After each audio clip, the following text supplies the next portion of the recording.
चलिए एक बड़ी जानकारी आपको बता देते हैं। रांची से ये बड़ी खबर है, जो आज झारखंड में महागठबंधन की समीक्षा होगी। जेएमएम महासचिव विनोद पांडे ने कांग्रेस पर सवाल उठा दिए हैं। बिहार चुनाव में जेएमएम को दरकिनार किया गया था, इसी को लेकर अब उन्होंने आरोप लगाया कि कांग्रेस और आरजेडी ने जेएमएम को कमतर आंका। राष्ट्रीय स्तर पर भी महागठबंधन के अंदर समीक्षा होनी चाहिए, ये कहना है विनोद पांडे का।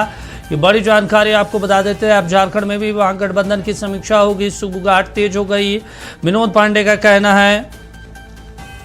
चलिए इस पर ज्यादा जानकारी के साथ हमारे सहयोगी मरगूब नबीन हमारे साथ जुड़े हुए रांची से। नबीन कह रहे हैं समीक्षा होगी, क्या चीज की समीक्षा होगी जब सीट तो एक भी मिला नहीं इनको बिहार में? देखिए दीपक, बहुत स्पष्ट संदेश है और जेएमएम महासचिव विनोद पांडे ने स्पष्ट तौर पर कहा है कि महागठबंधन के अंदर जो झारखंड में जो महागठबंधन है, अब इसके अंदर समीक्षा होगी। देखिए दबी जुबान से एक चर्चा बहुत तेज झारखंड में इन दिनों है, वो ये है कि क्या झारखंड में जो अभी कांग्रेस और राजद कोटे से जो मंत्री हैं इनको लेकर समीक्षा होगी। क्या राजद कोटे के जो मंत्री हैं संजय यादव, उनको क्या रिमूव किया जा सकता है?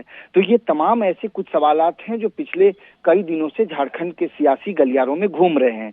अब ऐसे में जेएमएम महासचिव का ये कहना, विनोद पांडे के द्वारा ये बयान देना कि निश्चित तौर पर समीक्षा होगी और जब गठबंधन के सभी जो है दल बैठेंगे तो इन तमाम मुद्दों पर बातचीत होगी। खास करके बिहार में जिस तरीके से झारखंड मुक्ति मोर्चा को कमतर आंका गया, दरकिनार किया गया और उसके बाद समन्वय की जो स्थिति है वो कांग्रेस की तरफ से भी स्थापित नहीं की गई।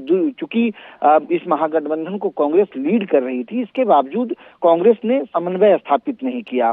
एक कदम आगे बढ़कर के जो एक समन्वय होना चाहिए था महागठबंधन के अंदर, वो नहीं हुआ। तो ये तमाम कुछ ऐसे सवाल थे, खास करके कांग्रेस की कार्यशैली पर सवाल उठाया गया।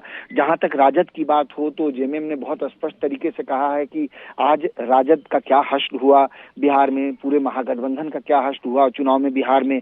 तो ये तमाम चीजें जो है वो कहीं ना कहीं समन्वय की कमी थी और यही वजह है कि आज ये हालात जो है वो उत्पन्न हुए हैं। खास करके दीपक, मुझे लगता है कि जो झारखंड में ये चर्चा जो तेज है कि क्या राजद कोटे के मंत्री को रिमूव किया जा सकता है, हालांकि ये बहुत बड़ा सवाल नहीं है। अब देखना बहुत महत्वपूर्ण होगा कि झारखंड मुक्ति मोर्चा कैसे तमाम चीजों को देखते हैं, मुख्यमंत्री हेमंत सोरेन जो हैं वो कैसे तमाम चीजों को देखते हैं। लेकिन जेएमएम की तरफ से बड़े ही मजबूती से अब ये बातें कही जा रही हैं कि अब महागठबंधन के अंदर समीक्षा की आवश्यकता है। तो मुझे लगता है कि अगर समीक्षा होगी, तमाम मुद्दों पर समीक्षा होगी, लेकिन इस बात से भी इनकार नहीं किया जा सकता है कि अगर कोई आमूलचूल परिवर्तन महागठबंधन के अंदर हाल के दिनों में अगर देखने को मिलेगा तो ये बहुत आश्चर्यचकित करने वाला मसला नहीं होगा। दीपक, चलिए ठीक है नवीन, तमाम जानकारी देने के लिए, बातचीत करने के लिए शुक्रिया आपका। तो आपको बता दें झारखंड में भी महागठबंधन में अब समीक्षा होगी। जेएमएम को एक भी सीट बिहार में नहीं दी गई थी, करारी हार हुई महागठबंधन की। अब इसको लेकर झारखंड में भी